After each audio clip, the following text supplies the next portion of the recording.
Brought to you by the Every Dollar app. Start budgeting for free today. So I just paid off a little under $50,000 in consumer debt. Good for you. Since March. Way to go. Consumer debt and an auto loan. How'd you do that since March? Using the Every Dollar app. Did you have a pile of money in your bank or something when you started? No, I'm in my second year of owning an event rental business, and it's been pretty good. Okay, so you're just making a lot of money and you just dumped it all on debt. Good for you. Way to go. Yeah. So I have $68,000 in student loans and then $179,000 in mortgage. So I'm kind of looking for your advice on the next steps in paying this off. I do okay financially. What's your income? And then teaching is about $65,000, and then the event rental business is a little bit over $100,000. Wow. So about $165,000. Are you doing the event rental stuff part-time? It goes from March to November, and then the school year. I mean, it overlaps with the school year a little bit, but okay, amazing. So you're making $165,000 if this keeps up. Yes. Okay. Yeah. So the student loans would be next in your debt snowball. Are those broken down into several different student loans? Yes, they are. However, I kind of had a question on the order of paying these debts off because, I have no kids now, but I could see myself settling down and having kids in the next few years. I'm really trying to hammer away at all of this before I have kids and get married.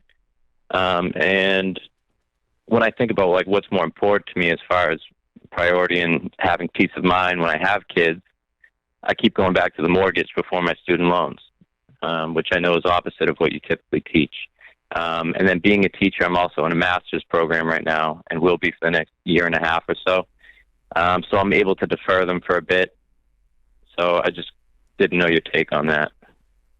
I still don't think kicking the can down the road is going to be a blessing to you. And is there a person in your life right now? Are you dating somebody? Or is this just future thinking, one day I want to... Okay. I wouldn't worry too much about all of that and what the mortgage is going to be one day. I would focus on knocking out all of your consumer debt right now. And the mortgage will get paid when it gets paid. And it's also going to appreciate as long as you have that home. It's going to go up in value. And the student loans I would not kick down the road.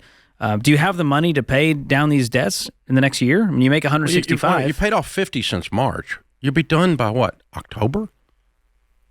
So you're throwing $10,000 a month. Everything I made was being dumped into it. Yeah, it was. I know, but you just keep doing that. You'll be done by October with your student loan.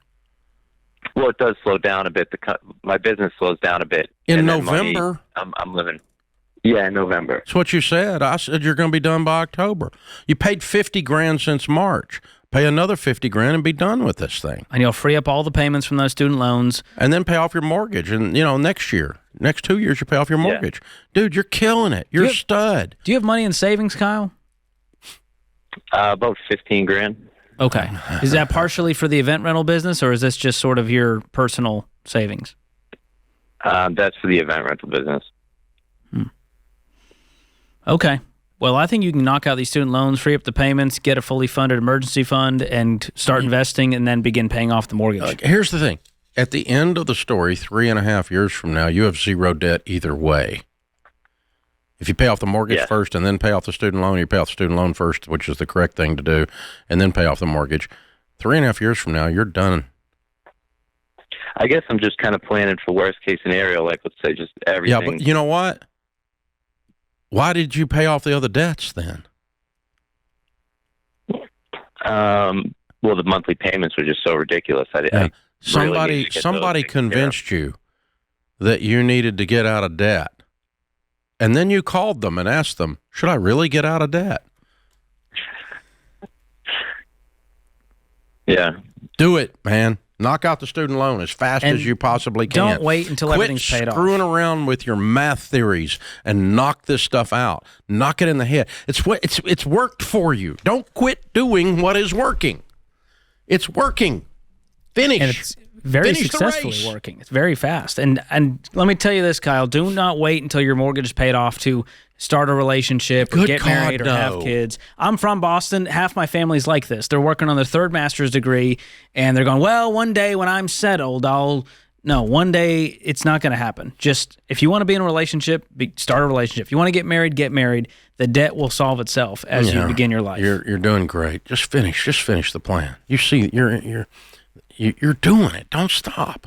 Knock the student loan out. Do it by October. Sit down today. When you get off the phone, sit down and lay it out. Lay it out on your little spreadsheet, because you're a spreadsheet guy, I can tell. And $56,000, you've already done 50 since March. I can do it in my head. You're done in October, okay? You just do it again. You know, all you did was you were gazelle intense. Don't let your foot up off the gas. List those student loans out, smallest to largest. Work your debt snowball. Attack. Drop a freaking atom bomb on that thing and be done with it. Quit screwing around with, well, I don't know if I'm going to pay. No, get rid of it. Create your free every dollar budget today, the simplest way to budget for your life.